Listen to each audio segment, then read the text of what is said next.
टेक्नोसाइलेंस study channel पर आप सभी दोस्तों का स्वागत है। दोस्तों ASP.NET विथ C# ट्यूटोरियल, क्योंकि दोस्तों हमने पार्ट 3 तक कंप्लीट किया है। ASP.NET में फीचर्स तक हमने देख लिया। आज दोस्तों ट्यूटोरियल फोर्थ में हम बात करने वाले वेरिएबल्स इन C#.NET, यानी कि ASP.NET में हम C# लैंग्वेज में जो वेरिएबल्स यूज़ करने वाले हैं, कितनी कैटेगरीज है और कैसे वेरिएबल्स को यूज़ किया जाता है, उनके बारे में बात करेंगे। जैसे आगे बात करें कि डिटेल्स ऑफ वेरिएबल्स, यानी कि वेरिएबल्स कैसे कहते हैं दोस्तों, कि a variable is a name of memory location, यानी कि एक मेमोरी लोकेशन में हम एक पार्ट्स को जो रोकते हैं, जिसको एक हम नेम देते हैं वेरिएबल्स, और वेरिएबल्स को कोई भी नेम से हम डिक्लेयर करते हैं। उसके बाद सेकंड पॉइंट क्या रहेगा, it is use to store data, यानी कि उस वेरिएबल्स में हम कुछ ना कुछ डेटा है उसको स्टोर करते हैं। या तो उसमें रैंडमली देखें तो कोई नेम स्टोर करते हैं, या तो कोई आईडी स्टोर करते हैं, तो मतलब कोई ना कोई हम जो डेटा है उसको स्टोर करते हैं। थर्ड पॉइंट के बारे में देखें तो it is value can be changed and it can B reused many times, यानी कि उसमें हम कोई वैल्यू है उसको स्टोर करा सकते हैं। उसके बाद नंबर ऑफ टाइम्स, यानी कि मैनी टाइम हम उसी वैल्यू को यूज़ कर सकते हैं।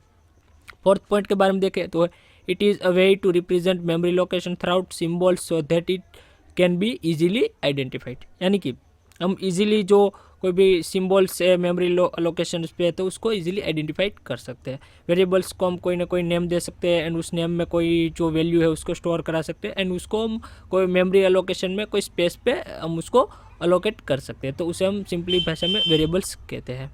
उसके बाद नेक्स्ट बात करें कि टाइप्स ऑफ वेरिएबल्स, यानी कि जो C#.NET में जो वेरिएबल्स है वो कितने टाइप्स के आते हैं।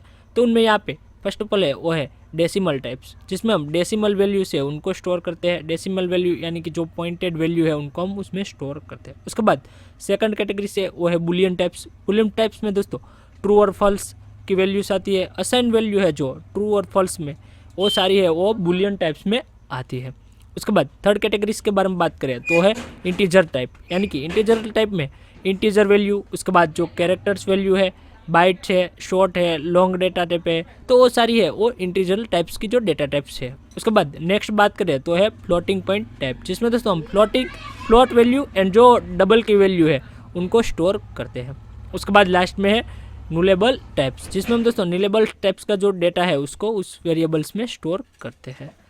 उसके बाद नेक्स्ट बात करें तो है एग्जाम्पल ऑफ वेरिएबल्स। यहाँ पे मैंने सिंपली जो वेरिएबल्स का जो एग्जाम्पल है वो यहाँ पे दिया हुआ है। यहाँ पे आप देख सकते हैं कि फर्स्ट है वो है इंटीजर जो डेटा टाइप्स है उनका यूज़ करके हमने यहाँ पे जो I एंड J वो वेरिएबल को डिक्लेयर किया है। उसके बाद एक डबल का भी हमने जो एग्जाम्पल दिया है, डबल नाम का हमने एक D का वेरिएबल्स लिया है। उसके बाद एक फ्लोटिंग के लिए एक फ्लोट का जो वेरिएबल लिया है जिसको हमने F नेम से डिक्लेयर किया है, एंड उसके बाद है कैरेक्टर नाम का जिसको हमने CH पे डिक्लेयर किया है। जैसे कि हमने बात की थी कि उसमें हम कोई ना कोई जो वैल्यू है उसको स्टोर करा सकते हैं। तो यहाँ पे देखिए हमने जो इंटीजर के लिए हमने जो I वेरिएबल्स लिया है तो उसके अंदर हमने 2 को है उसको स्टोर कराया है, यानी कि जहाँ पे भी हम प्रोग्राम में I को डिक्लेयर करेंगे तो वहाँ पे वो I की वैल्यू क्या है 2 जो वैल्यू है उसको लेगा।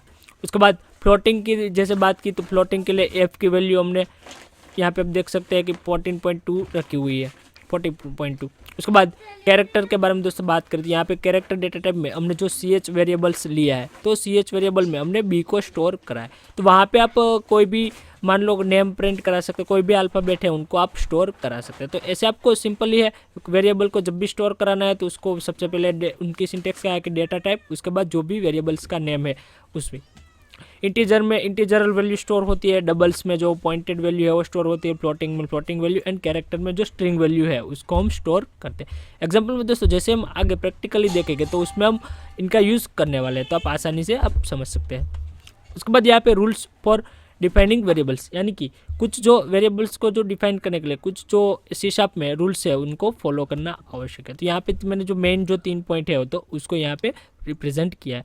फर्स्ट ऑफ ऑल क्या है कि जो a variable can have alphabets, digit and जो अंडरस्कोर, यानी कि हम जो वेरिएबल्स है उनमें हमको कोई ना कोई अल्फ़ाबेट्स है, डिजिट है एंड अंडरस्कोर है, उनको आपको जो डिक्लेयर करते वक्त है वहाँ पे रखना है। उसके बाद है अ variable name can start with the alphabet and underscore only, it can start with digit, यानी कि आप है जो वेरिएबल जब भी आप डिक्लेयर कर रहे हैं तो आप यहाँ पे जो डिजिट से आप उनको जो स्टार्ट नहीं कर सकते। जब भी आपको स्टार्ट करना है सिंपल से कोई ना कोई अल्फ़ाबेट से स्टार्ट करना है, या तो आपको सबसे पहले अंडरस्कोर को लगा देना है।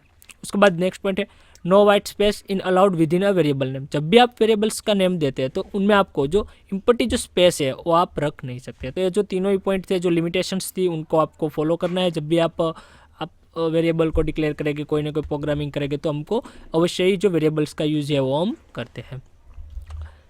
तो दोस्तों ऐसे ही जो ASP.NET के ट्यूटोरियल्स के रिलेटेड वीडियो है मैं आपके समक्ष लाता रहूँगा। अगर दोस्तों आपको वीडियो पसंद आए तो वीडियो को लाइक करो, शेयर करो एंड कमेंट करो। एंड अभी तक आपने हमारे चैनल टेक्नो साइल स्टडी को सब्सक्राइब नहीं किया तो प्लीज़ दोस्तों हमारे चैनल टेक्नो साइल स्टडी को सब्सक्राइब कर दीजिएगा एंड जो बेल आइकन के बटन को प्रेस कर दीजिएगा, ताकि जब भी न्यू वीडियो अपलोड हो तो उसकी नोटिफिकेशन बहुत ही जल्द आपको मिल जाए। दोस्तों बहुत जल्द मिलेंगे एक न्यू वीडियो में एक न्यू टॉपिक के साथ। थैंक यू दोस्तों।